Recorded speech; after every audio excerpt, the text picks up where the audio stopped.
Welcome to the Feast Life, where we empower you, the modern homeschool mom, to create a life and homeschool you love, one founded on faith, family, freedom, and fun. I'm your host, Julie Ross, creator of the award-winning homeschool curriculum, A Gentle Feast, and a certified Christian life coach. For more information on today's episode and to access my free gift for you, check out thefeastlife.me. Charlotte Mason once said, "Life should be all living, not a mere tedious passing of time." So on this show, we seek to savor the feast of life. Girl, grab your favorite beverage and pull up a chair. You are welcome at this table.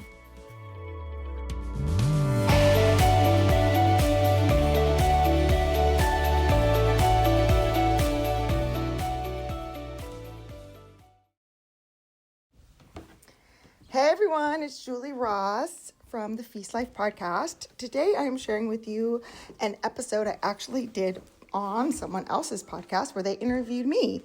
I was on the Educational Breakdown podcast and I had a lovely chat with Sarah all about Charlotte Mason. And I wanted to share that here too because so many people ask me questions, so many people are interested in this approach to home education, but there's just a lot. So in this episode, I break it down to what's really essential, what's really important to know, and take a listen. Hi, everyone. Thanks for joining us today on the Education Breakdown. A few weeks ago, back in episode 39, we were chatting with some folks from a school called the Trinity School, which was a private school that was primarily focused on classical education. But in that conversation, we briefly touched on the work of a woman named Charlotte Mason. And we didn't get to learn very much about her. So today, our guest, Julie Ross, is here to dive deep with us to help us understand more about Charlotte Mason and her approach to education and the work that Julie does with families to support them on their journey of incorporating Charlotte Mason into their homes and their lives. So, Julie, thank you so much for being here. And can you just start us off by introducing yourself to our listeners? And I'd love for you to tell us a little bit about your family and what you do.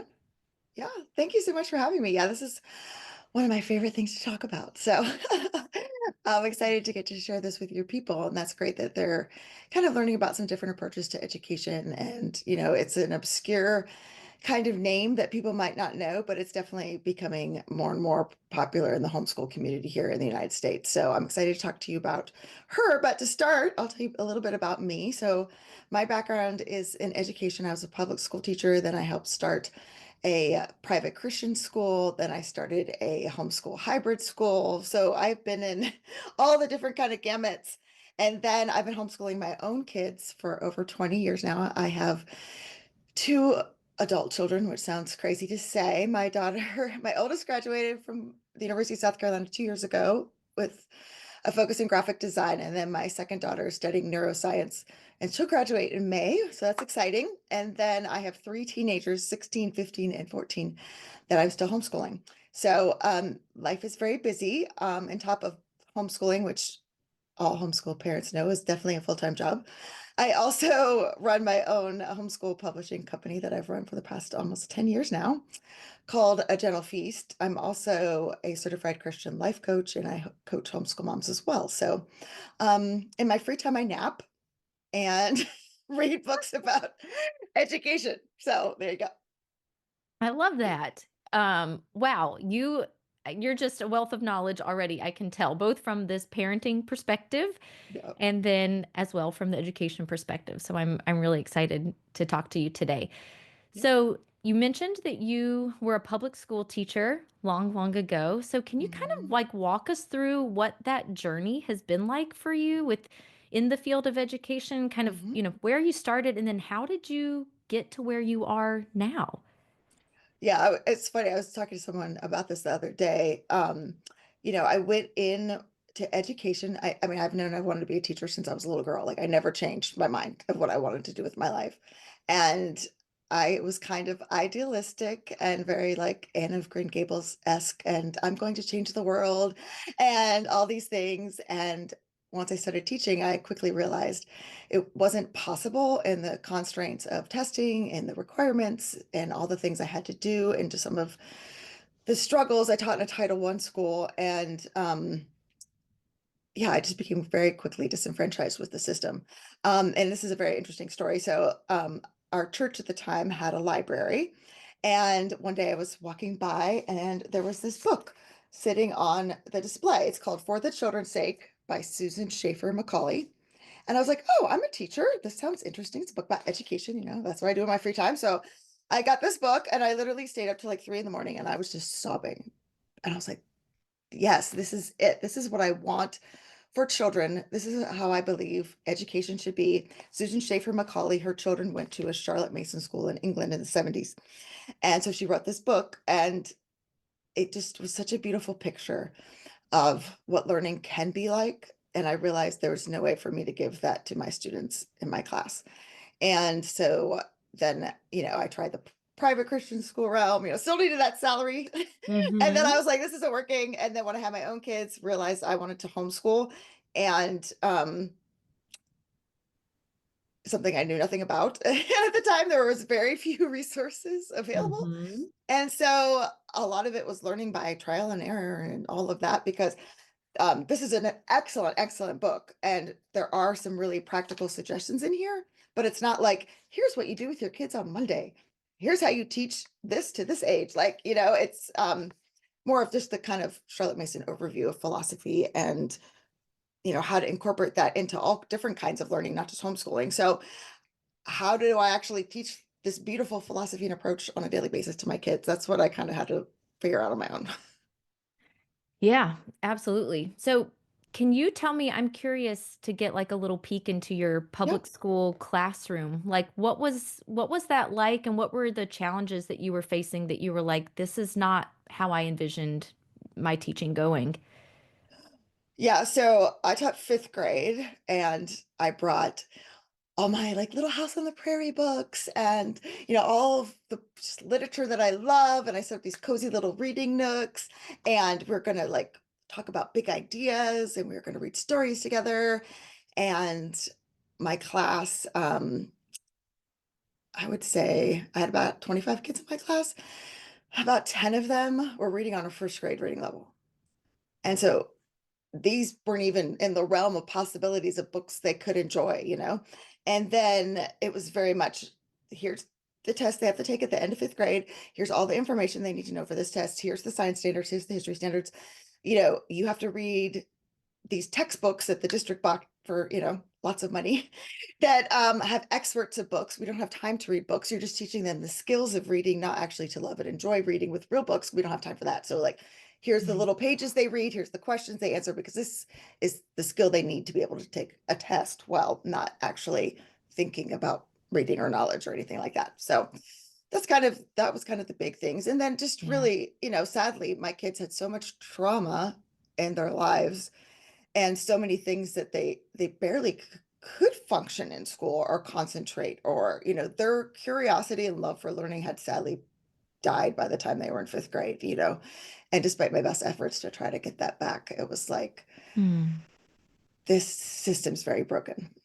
Yeah, yeah. So that either love of learning or being able to like go deep into things so that you could enjoy things. Like it sounds like you weren't really able to do that because it was like here Yeah. are the standards and we got to keep moving and this is just the skill they need and it's not about fostering any love of anything. It's Mhm. like check the box and then like Right. move on. Yeah. Right. Yeah.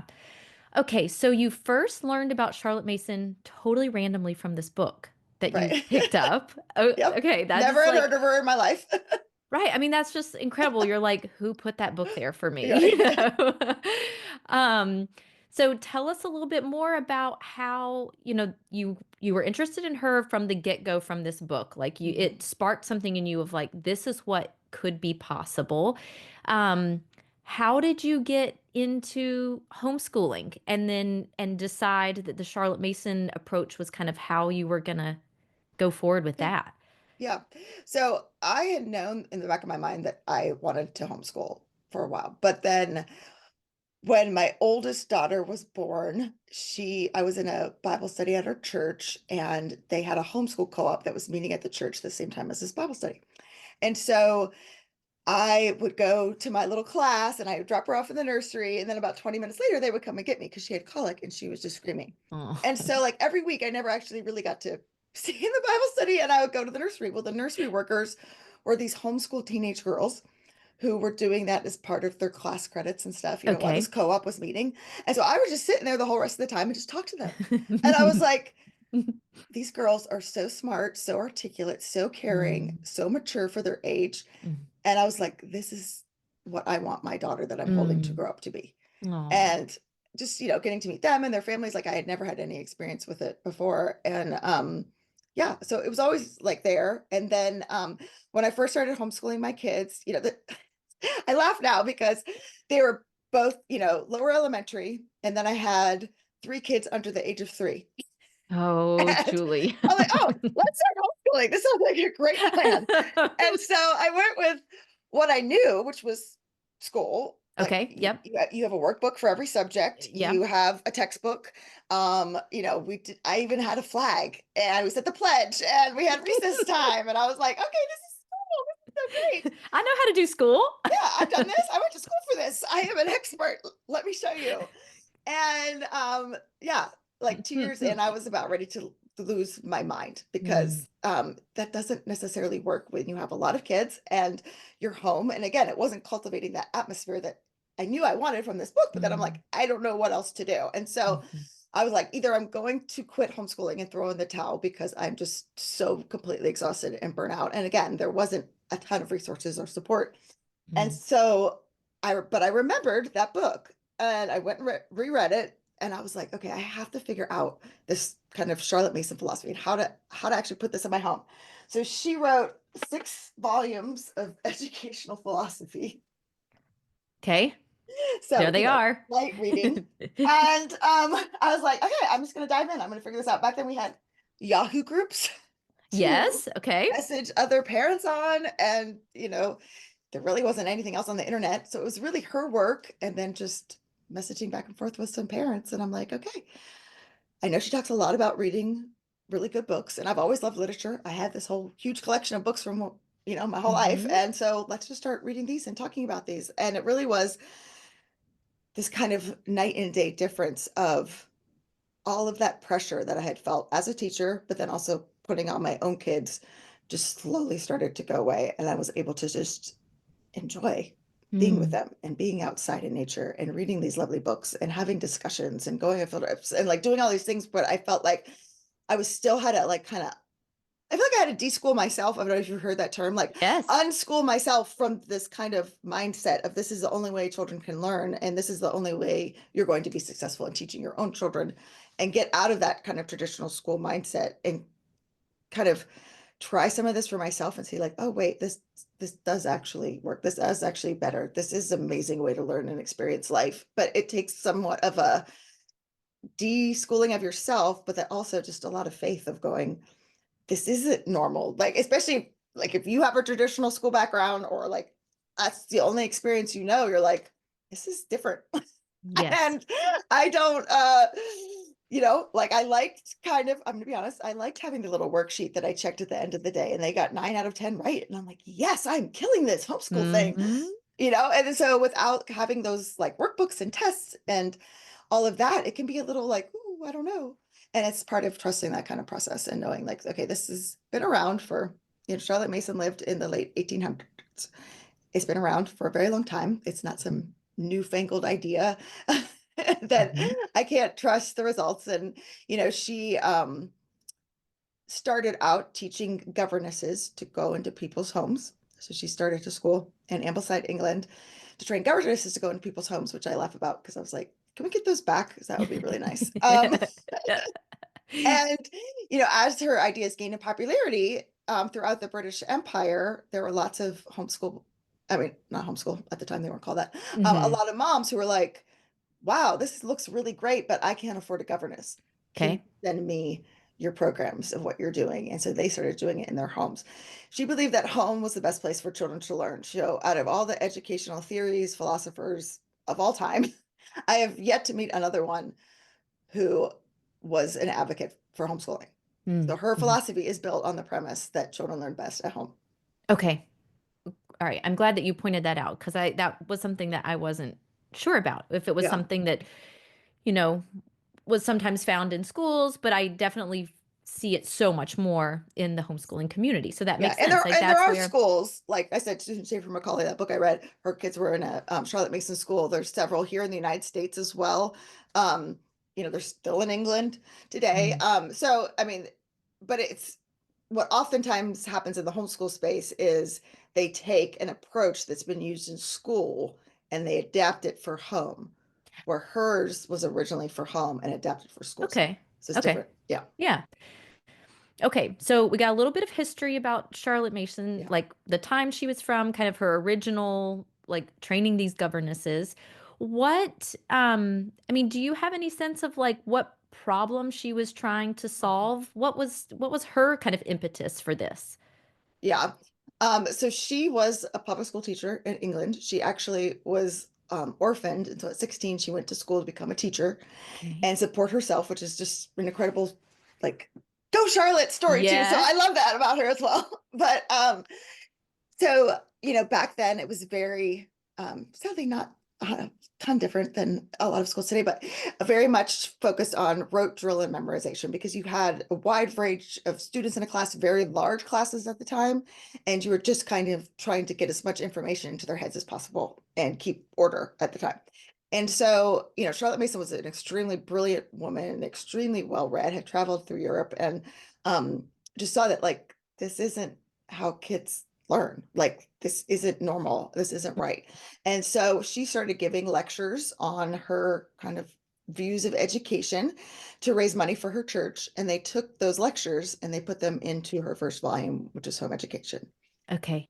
And she never had children of her own, but was experiencing this approach used with hundreds of others of children. And so her approach is very much like a hands-on, not an esoteric sitting in an office somewhere speculating Mm-hmm. about education, but actually like real approach with real children, getting feedback from these governesses, getting feedback from the children that they were working with in Ambleside, and like developing from what children actually are learning. Her problem that she was trying to solve was one that this kind of industrialized method of education is ineffective. But then Okay. also, she really had a passion for children who were poor. And back in Victorian England, the kind of mindset was if you were born into a certain class, you could be educated. And if you weren't, you were just genetically not able to learn. Okay. Where in reality, these children were working in factories and, things like that. They didn't even have the opportunity to go to school to learn, Mm-hmm. and she was like, her first principle is children are born persons. And she's like, no, all children are capable of learning if they are given the right opportunities. And so really making this kind of style of education accessible for all children, which I think is very beautiful. Yeah. Yeah, I mean, that's really cool because it sounds like she was really revolutionary. I'm Oh, 100%. imagining, Yes. yeah, And I she mean, used that like, word too. Like this is a okay. revolution. Yes. Yeah, I mean, for her to, especially at that time in history, to go against the grain As a and woman too. Yeah. as a Like woman, just right, to depart amazing. from the norm and Yeah. say, hold on, the way that everyone thinks is right, I don't think is right. I mean, Mhm. how like brave and amazing of her to Yeah. be able to do that at that And it time. shows how smart she is too in her writings because she criticizes and breaks down the popular educational theories of her day. So like people that most of us don't know who they are unless you're really super education nerd because they were Yeah. like education philosophers in like Germany and other parts of Europe. A lot of people know Maria Montessori. They were Hmm. contemporaries, so she did kind of criticize her and some of the her later volumes, some of the teachings that were starting to come out in America on educational philosophy at that time. But like, she would say like, okay, this person thinks this is why I disagree with them, and kind of break down her thinking. And so, she really was incredibly well versed. And then she also based it a lot on how have children learned throughout time? Like, Mm, how do we see them learning this like box style, all these kids in this one room memorizing all this stuff? This isn't how children learn for hundreds of years. How did they learn? mhm. Well, they were filled with ideas and then they talked about them. And why aren't we using this as a tool for education? Yeah. So Yeah. it's very simple in its approach. And I think oftentimes parents can be like, I don't really understand. There's just a lot, and if you go online and like Google it, it's like, what is this? And then there's lots of misconceptions too. And people who say like, this is Charlotte Mason, or I'll see homeschool curriculums like this is Charlotte Mason inspired, but Mm. it has a lot of things that I know she talks vehemently against. So it's Okay. like, it can be sort of confusing, but when you boil it down to like, okay, here are the basic Hmm. tenets. It's living books. Okay. We can talk about what those means, and narration, which is talking about what you're learning, which he's saying is what humans are meant to. We're people of story. We're people who Hmm. like to express and share. When you learn something and you're excited about it, you go tell somebody about it, right? You don't need to fill out a workbook page to prove that you Hmm. learned it, right? And in fact, Right. that's not actually proving that you're learning it because it shows, a very rote, lower level critical thinking. But when you have to tell somebody back in your own words, put it in logical sequencing, decide what's important, what's not important. There are so many higher level thinking skills that are part of that. Um, and that can either be like younger kids, even older kids, actually. She never stopped doing this, telling you orally about it Okay. or writing about it as they got older. So Mm. again, it's a very natural way. It eliminates a ton of busy work. So you're able to have more time in your day to, you know, go be outside and let your child explore different interests or whatever, because you're not doing school for 8 hours a day, or having to get through all these workbooks because Mhm. it's, you're not making a salt dough clay map of China. Like you're just reading a book about China and talking about it. It takes a lot less time. Okay. Okay, so tell us more then about those living books. What Yes. is that? Let's just start at the basic. What did Charlotte Mason mean by that? A living book. Yeah. So think opposite of textbooks. So textbooks are usually written by a committee of people, and they're usually drizzled down to like, what are the bare facts? What is the basic information that we need to know about Hmm. XYZ topic?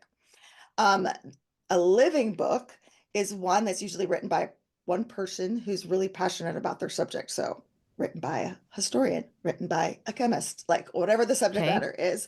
And they're told in a living way, meaning that they're like narrative in fashion. They capture your interest, they capture your imagination. She said, our minds can only feed on one type of food, just like our bodies need healthy food and nutrients to grow. Our minds can only be fed upon ideas. She said information was like sawdust. We're stuffing kids' minds with it, but it's clogging up the system. And Mm. what they actually need to grow are ideas, and ideas can be found in books that make you think and grow those ideas. It can also be found in nature, art, music, and poetry, and a million other things she includes in her programs. But um, living books is one piece of that. But again, those ideas she incorporates in the other things I mentioned as well. Okay. All right. I'm thinking about what you just said. Information is like sawdust. And I'm thinking about how that is that a quote from Charlotte Mason? Uh-huh. Yeah, Okay. I could find that quote if you want, but she Oh no. also No, I'm explained, just thinking yeah. about the time period in which she said that and how much information was Oh yeah, available I know, then. right? Right. And then think about now, Yes. right? Yeah. And this idea of like clogging the mind. How Yeah. interesting. She said Yeah. it can make the child look like they're stuffed up like a scarecrow, right? Mhm. Like it fills them up, right? It can Yeah. puff you Like, up oh, with I knowledge. Yeah, can I can say quote these little this, but facts and yep. figures or whatever. Right, but I have no context of what that actually meant or who that leader was or why was it important that that battle happened in 1066? Like, Mm, how did that forever change Europe that, mm. the French came over and conquered England? Like, I have no clue, but I could tell you when the battle was Yeah, because I yeah, memorized it yeah. in Uh-huh. fifth grade. Oh, wow. Okay. That's a really cool idea. Um, so I oftentimes think of living books as like classic books. Is Mhm. that true? Do they have to be classic books? No, there's a ton of really beautiful actual books that have been written in the past 20 years. Now, are there really not so great books that have been written in the past 20? Absolutely, right? The publishing industry from her time Yes. to today is night and day different.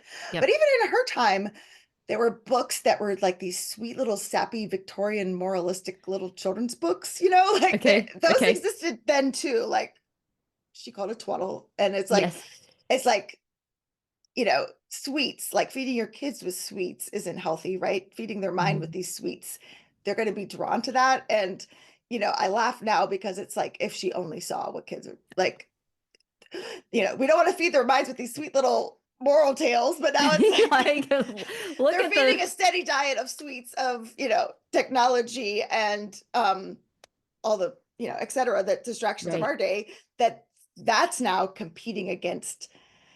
And I tell parents this, when they're kind of bringing their kids, if they're new to this approach, if they've been used to kind of textbooks where all the information has been digested for them and just Mhm. kind of delivered. Charlotte Mason uses this metaphor of like a mama bird, how they digest the food and then they kind of vomit it into the kid's Okay. mouth. It's gross, right? But like that's what textbooks really do. They take all the information and Digest then it for they you. just digest it for you and tell you what's Okay. important, right? Okay. Yeah. Rather than letting you do the hard mental work of Mhm. reading these ideas and chewing it and discovering it for yourself. So yes, I feel like there are some wonderful classics out there to include. I feel like it's really important though to have like a mix. I love picture books. They're gorgeous. Charlotte Mason didn't have those in her time, Okay. especially for the younger kids. But allowing them to kind of stretch into it because at first it could be like, again, Mm. I'm used to candy and now you want me to eat broccoli? Like what?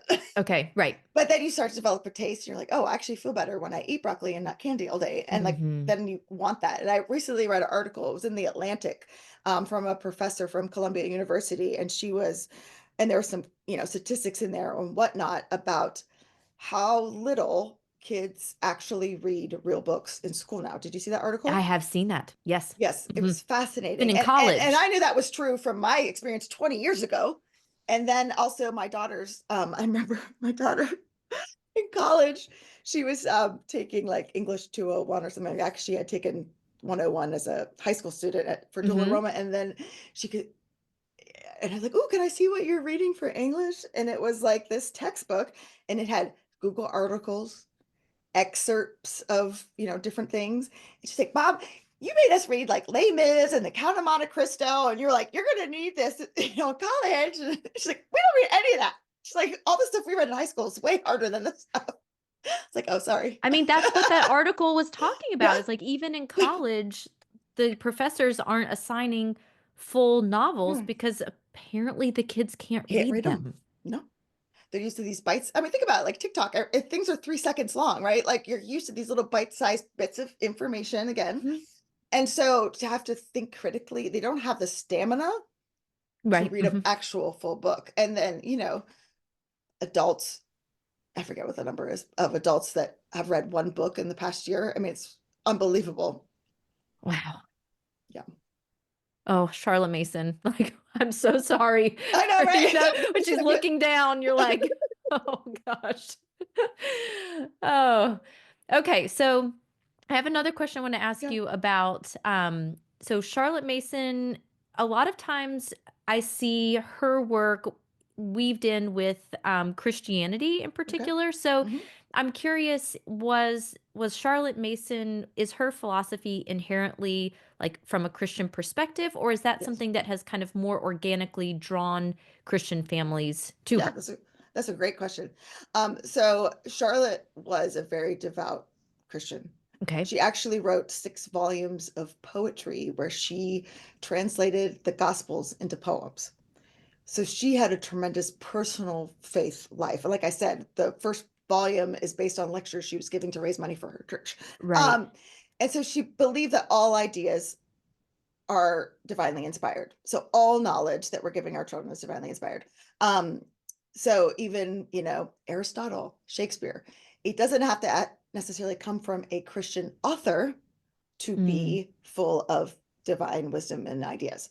And so, you can read a book by a scientist who they might not be a Christian, but they love chemistry and they're passionate about the subject. And chemistry is designed and created by God. And so okay. it's a Christian worldview without having to be all packaged up and cleaned up, if that makes sense. And Yeah. so Mhm.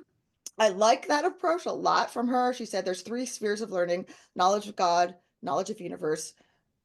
Wait, what's the other one? Knowledge of man. Sorry. Okay. knowledge of God, knowledge of universe, and knowledge of man, you know? So those were her, I mean, so it's a huge part of what she's saying kids need to be learning about, talking about, but not in a way that's um cleaned up, moralistic. She was very against like the parents lecturing and giving like little points about the stories, but letting those kind of sink in. And as children are reading those and they're looking at different people's lives and why did Alexander the Great do X, Y, Z, and they're talking about it, right? They can start to kind of form that worldview of, okay, well, that was not a really great choice. And this Okay. person did this, and this is the consequences, and this is how it shaped the world based on what they were doing.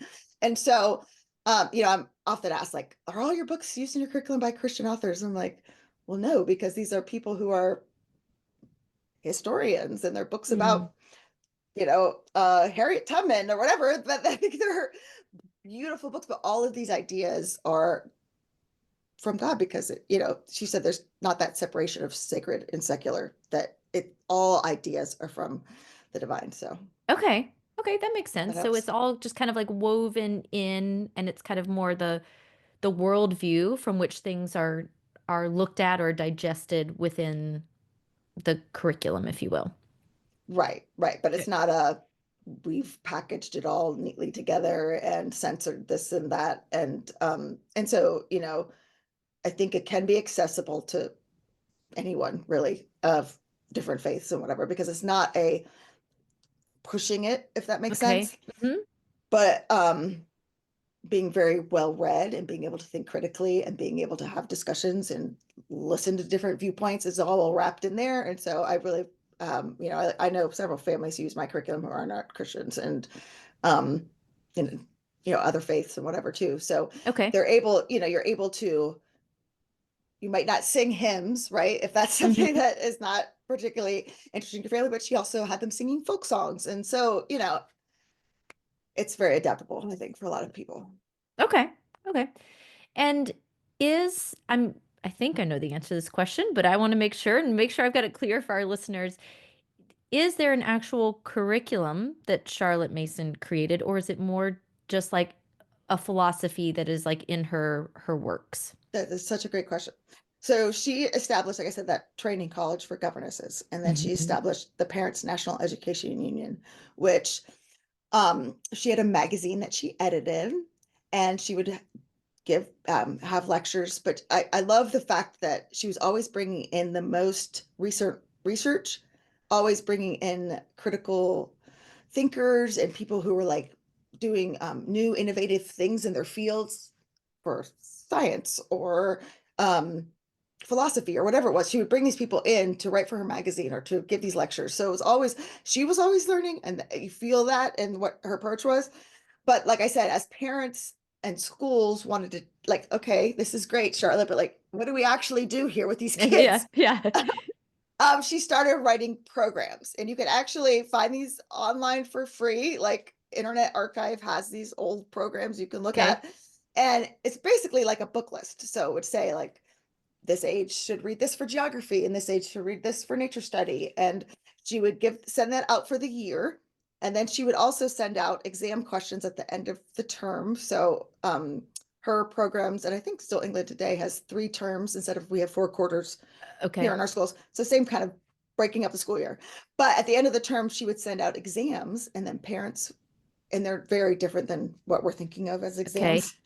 They're more like, tell me about the French Revolution. And the kids would, yeah. The So it's, narration piece. it's yes, it's very much narration. But they would actually send those back, and she would actually read and write comments on all of them. Oh my word. I know, isn't that amazing? Her herself? Yes, her herself. Wow. So Okay. it wasn't like you wrote to Charlotte Mason and you got a big box with all the books she Right. recommended, and here's what you do on week one on day one. It was more of a book list. Here's the pages you should read over the course of the year. And then, they did have places where she would recommend to write to go buy these resources because, Okay. especially people that lived internationally and whatnot had to try to get them. But it wasn't like she wrote out something that, you could just what we typical think of as homeschool curriculum of Yes. do this lesson on this day with this thing. Here you go. Like it was Yep. very much more of a book lesson and approach. Um, and but it was always changing and adapting, which I love about her too. Like it wasn't like she wrote this and this is the only thing you follow forever and ever. Like as new research or new books came out, she was always innovating and changing what the Okay. programs included. So you could see kind of the evolution of them from, when she first started printing them to even after her death. I mean, some of those programs go up in the 60s and 70s. You can still find them online, that the Parents National Education Union kept printing after her death. So, Okay. no, that's a great question. And I think it's important for people to realize. So there's lots of like a Gentle Feast and a million other ones out there. People who have taken this kind of philosophy I looked at her book lists on Hmm. archive.org and a lot of those books are in the public domain. So you could find the book that she recommends Okay. and read through. Okay, why does she recommend this? Okay, is this still something I'd want to use today? Because Hmm. is this, especially science, like really outdated? Or, are there newer, better books that have been published that Right. are more engaging, have different pictures, have different things. And so Right. looking at, okay, this is what she says to use for this subject, like third grade geography or whatever. Can I find something comparable? It's easier for people to find too. Like some of these books are going for a couple $100 on eBay because all the Charlotte Oh, Mason people are fighting over these wow. wonderful, beautiful books that she included, right? It's like, okay, this isn't realistic for every family. So that's lovely, but like what else could we use? Right. We also have some other great options that are gonna like Right. hit on the same thing. Yeah, yeah. We need to, pay the grocery bill this week. So that book's probably not gonna happen. All right. So I feel like I have this picture in my mind of like the time with Charlotte Mason in my homeschool with Mhm, like beautiful books and like meaningful conversations, perhaps a lot of writing if my kids were older and they were narrating in mhm, that sort of way. What about like, is there, when you think about science or things that are typically more of a like hands-on kind of mhm, thing, mhm, like what does that look like in a mhm. Charlotte Mason like Yep. homeschool world? Yep, that's a great question. So for the younger kids, they started out with nature study. This actually applies to her approach to every subject. You start with what the kids know and can experience at a young age, because that's how it's so developmentally appropriate, her approach, which I love. And it's like, how does she know this stuff back then? Because now like research is now supporting what she's saying. But Mhm. young kids, they need to experience it, they need to see it, they need to have their senses engaged, kind of thing. They can't think. Abstract reasoning doesn't develop to around age 10. So if you're going to Right. learn like the periodic table at 5, like that doesn't mean Doesn't anything to you, yeah. Yeah. right? But I can put the baking soda and the vinegar together at 5 and go, oh, something happened. Mhm. Or I can be out in nature and I could be observing these mushrooms and, they weren't this color last week and now they're this color, or they weren't there 2 weeks ago, but now they're here. I Mhm. wonder why. Like, and getting them curious and getting them out, and also they're exploring and playing. So science at that age was nature study. And it's really interesting because that was a subject that was actually very valued in the early 1900s, even here in Okay. America. Or if you've read like Anne of Green Gables, like they're out there in nature every day Mhm. doing this kind of natural science, but we have let that go Mm.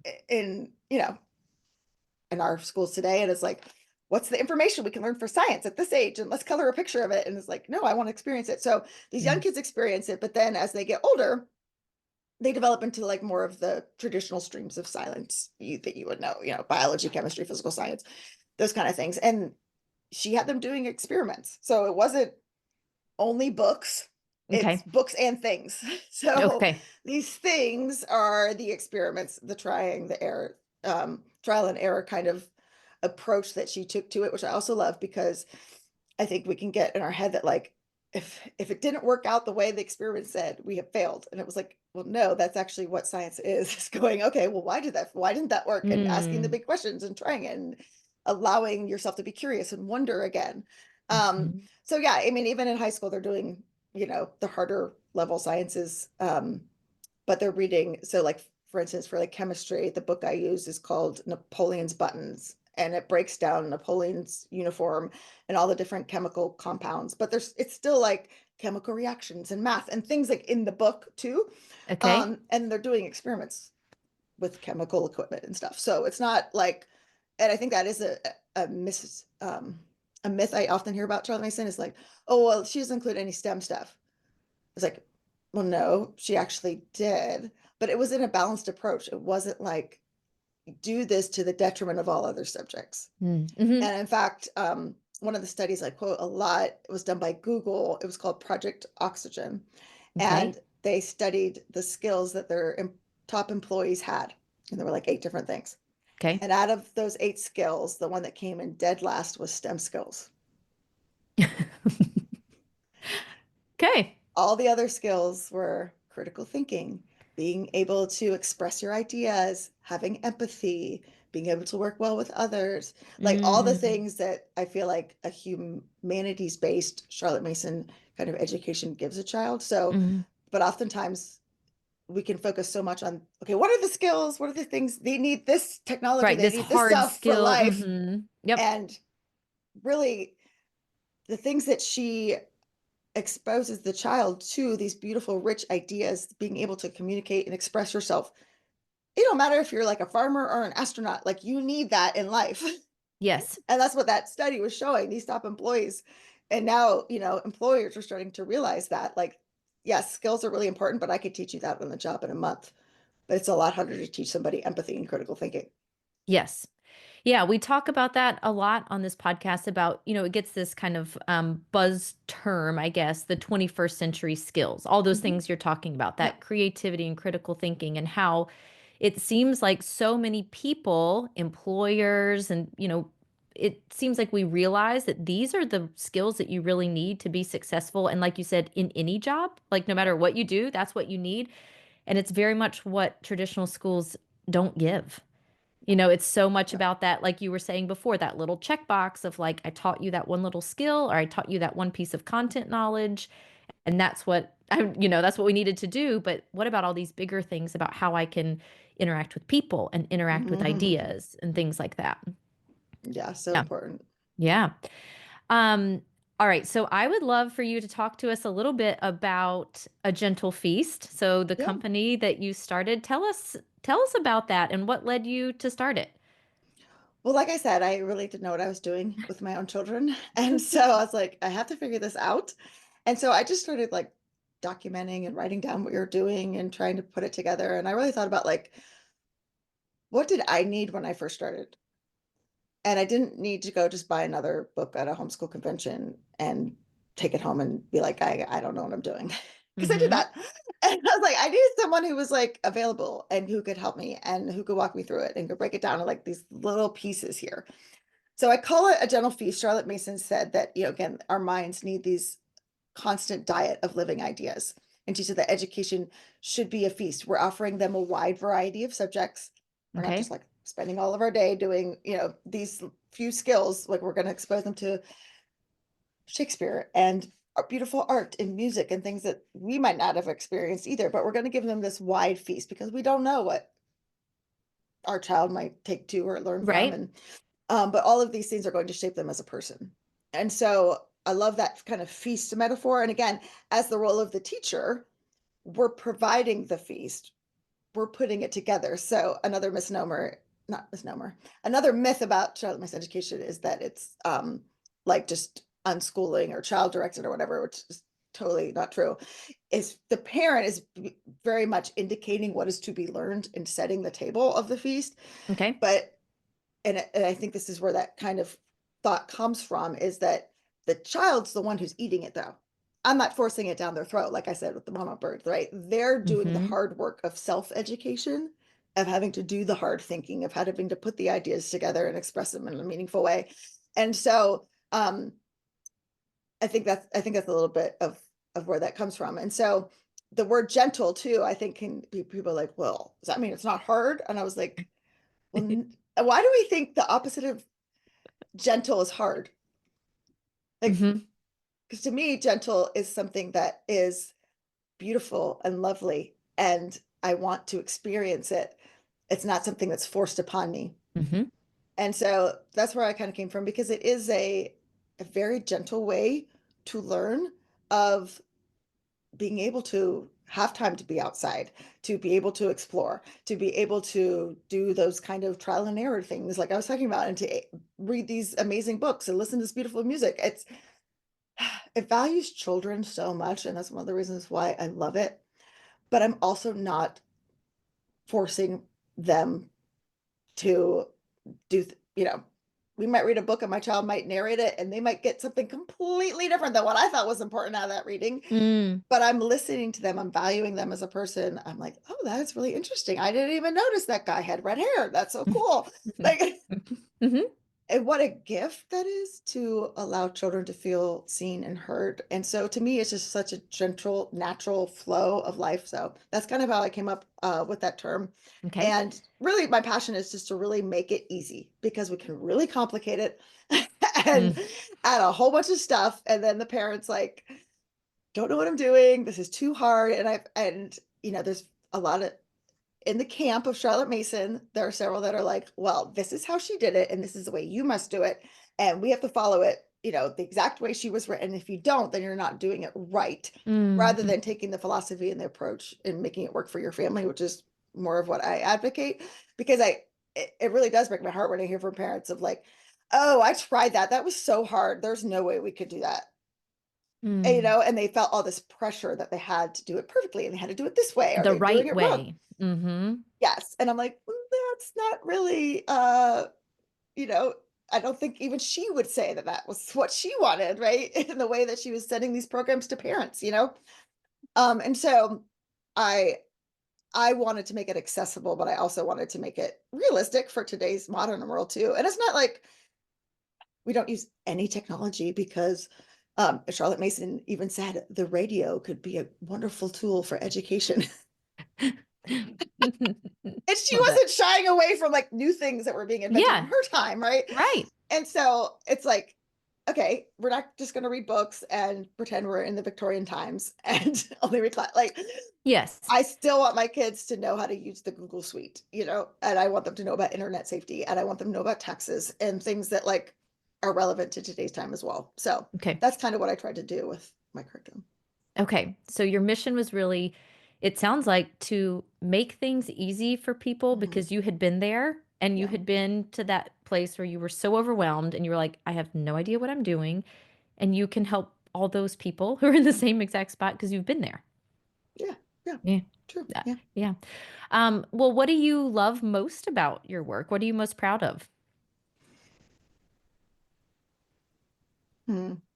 I don't like talking about myself. I have a really hard time, like, even at, like, the homeschool conventions and stuff, like, talking about my product was so hard, and I was like, "I have to Mm. hire somebody to come work my booths because I can't talk about this." You can just give No, us one little nugget, something no, that you yes, that you love. I love hearing from families. A lot of the term that people use when they describe it over and over again is, "It's a breath of fresh air," Hmm. and I'm like, "Okay, if I helped one family breathe Mhm. and enjoy their children and enjoy learning. And I gave one kid the gift of being able to be excited about, sorry, I'm a sensitive Mm. person. Mm. I think back to me as a little kid and I wanted to be a teacher and I wanted to change the world and I couldn't, right? In the Mm. system. And God led me to this amazing opportunity. I feel so like, why did you call me to this? Surely there was someone else like Moses. Surely there's someone else here that could do this much better than me.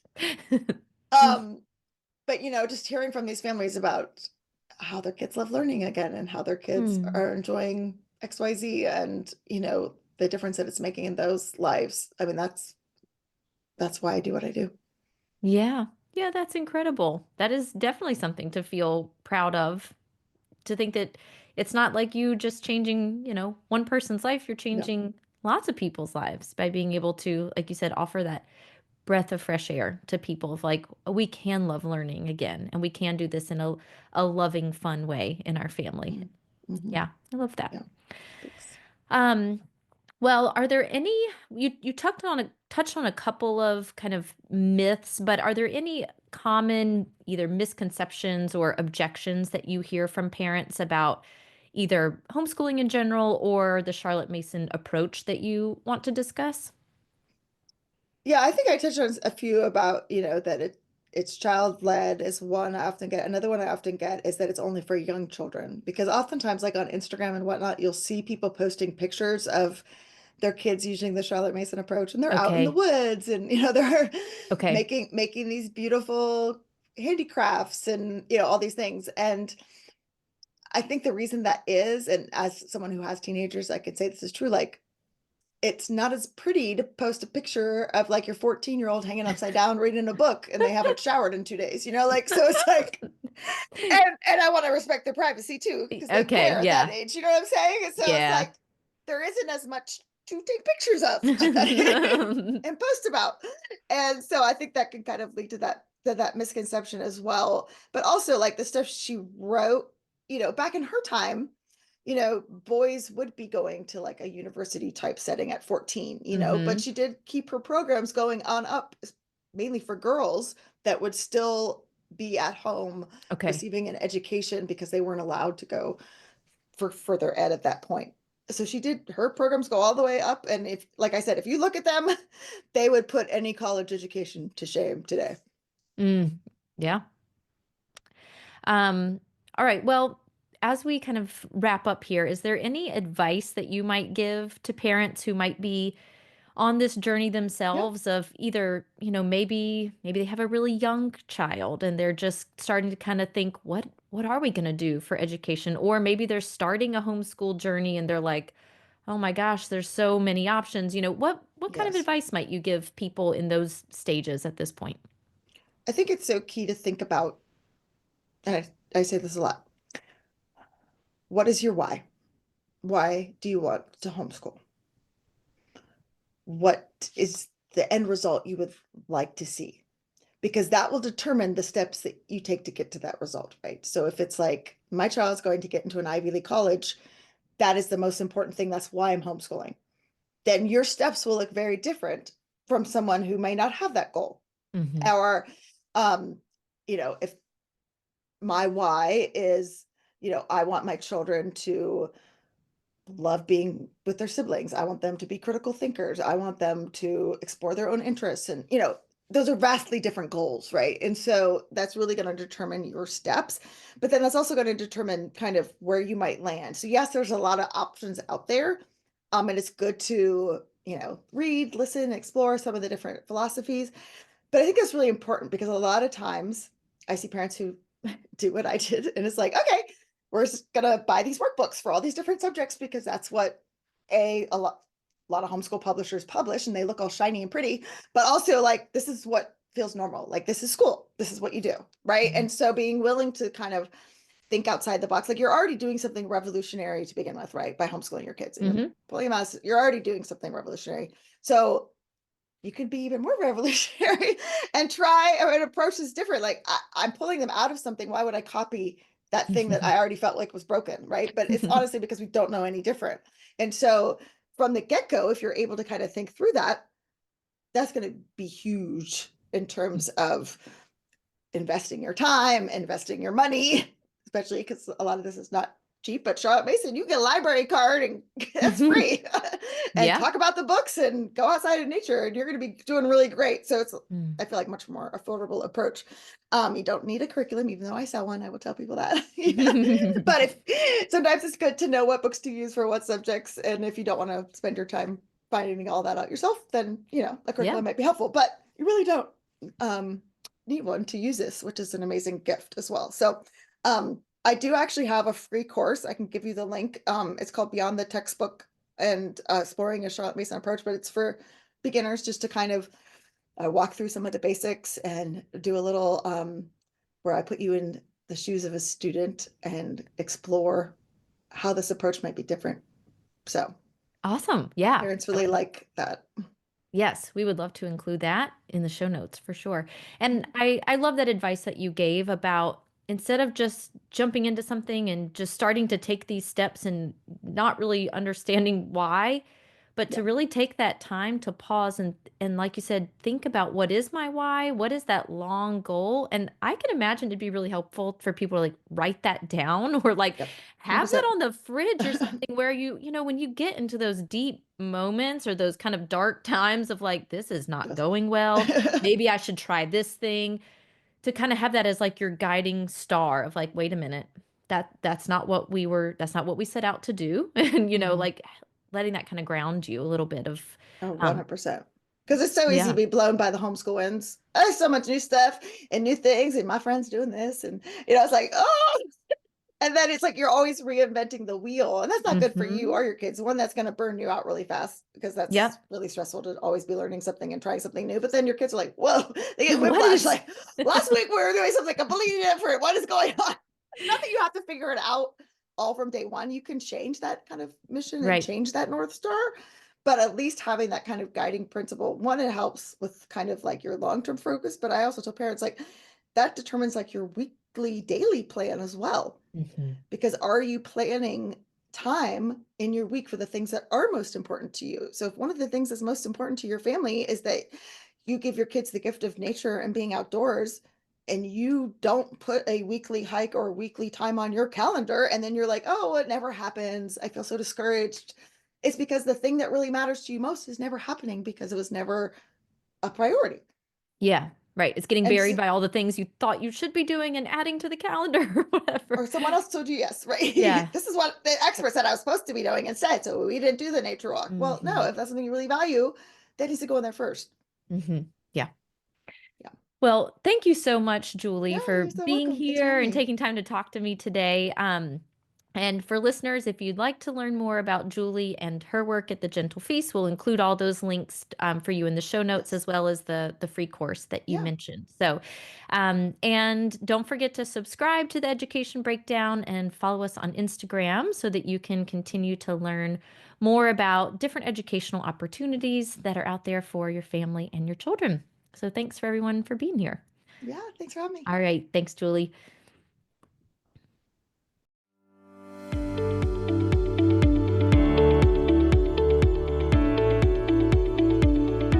Hey there, Julie Ross here. I just wanted to say thank you for listening to today's episode. If you like this show, it would mean the world to me if you would leave a positive review in iTunes. This really does help people learn about the podcast. And each month, I will pick a winner to receive a free gift. Don't forget to check out all the free resources we created for you at thefeastlife.me. Thank you.